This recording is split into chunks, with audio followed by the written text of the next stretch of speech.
there is a baseball game in Chicago this afternoon. Of course, the traditional Friday Businessman Special, if they still call it that, over at Wrigley. The 2:20 East start. They're playing the Reds this afternoon. Ian Happ with a 2-run homer for the Cubbies as they have a 2-0 lead in the bottom of the third, and they're making some noise right now.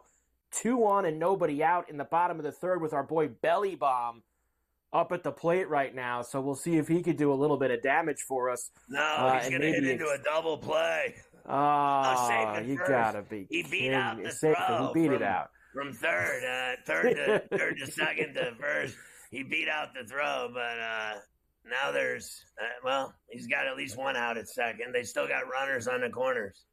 Runners on the corners with 1 out now for the Cubbies as they try to extend against Cincinnati. Of course, the other live event we have going on is the PGA Tour north of the border at the RBC Canadian Open, where our boy Bobby Mack, the pride of Scotland. Speaking of drinking, Bobby Mack, 10 under right now in the clubhouse, by the way. He's done for the day, and he's got a 3-shot lead over a host of guys, including Mackenzie Hughes, the Canadian, Andrew Novak, David Skins, Sean O'Hare, my boy Ryan Crazy Like a Fox, who I'm very involved with, sitting at 7 under right now, 3 shots back. I just saw Rory make a bogey, so he's now at 3 under, 7 shots off the pace. 5 left. Is it true that Rory paid some schmo to deliver the divorce papers to his wife? Like he paid some. He didn't want to deal with her, so he sent some schmo over to drop off the paperwork and give her that glorious news. I believe if that was the report that I read as well. I guess a couple hours after he won the Wells Fargo there in Carolina, he decided, hey, go take care of this for me. Swing by the house and drop this off on your way. So there you go. We have the golf going on this afternoon as well here on C2C. We will keep our eyes on that. Of course, we have the NBA Finals now set. Scotty, we will dive further into it later, but I guess Luka didn't want to play another game before next Thursday. What do you think, Scotty? The way he came out with his 20 points in the first quarter and absolutely torched Minnesota early and often. What an effort by those guys. A couple things that stood out to me. One was his logo shot.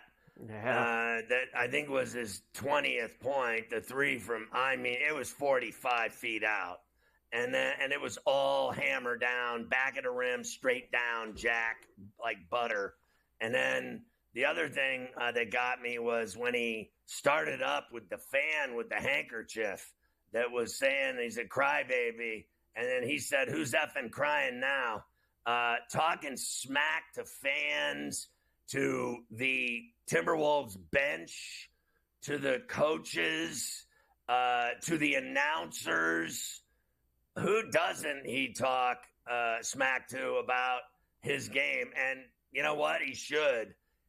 He is unbelievable. He came out and said enough of this already. But what really blew my mind was how Kyrie matched him bucket for bucket and had 36 as well.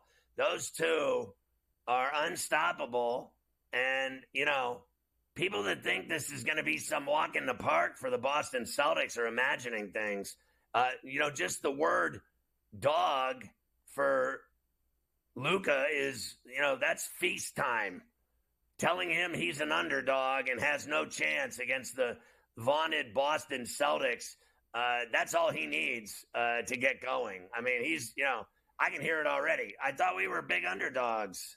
I can hear it already. Like, I thought we had no chance against Boston. And remember, this guy likes to put on a show.